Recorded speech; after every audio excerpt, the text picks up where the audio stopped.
Tagal, So, ayan na. So, kailangan galaw-galawin natin siya para hindi masunog yung ilalim. Diba?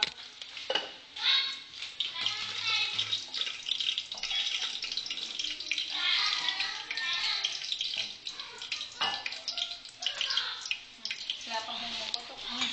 Wala. Ano na lang. I-pause mo muna yan. Ah, meron na pala.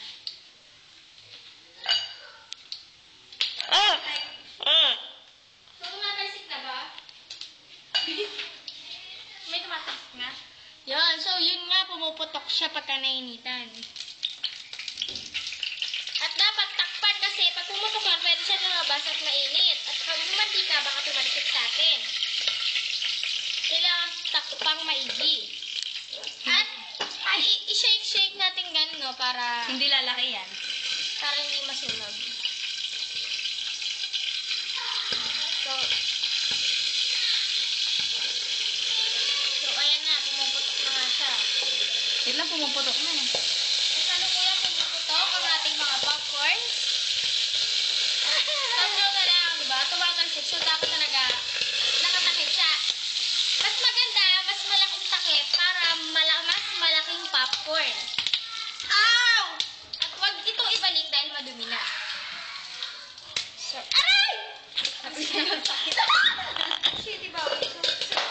So, yan. Hayaan naman siya pumutok kasi it's amazing, you know. Huwag mo na ibalik ang diri. So, yan. Mamaya, makikita natin at finish product. Kasi kumain na lumiya.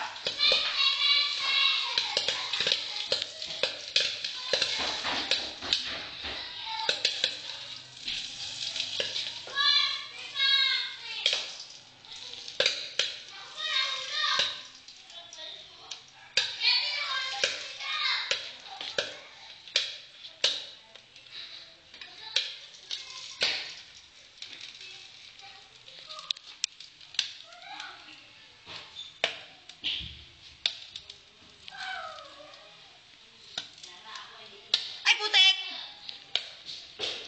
The baby!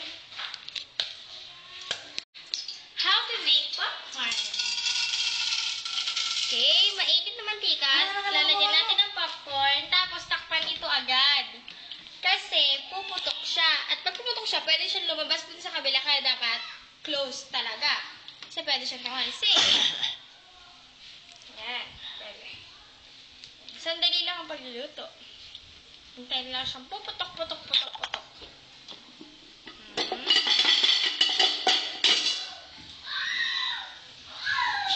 Yan, kailangan takpan na siya para secure, para pagka tumatalon, hindi siya lalabas. Bakit ako?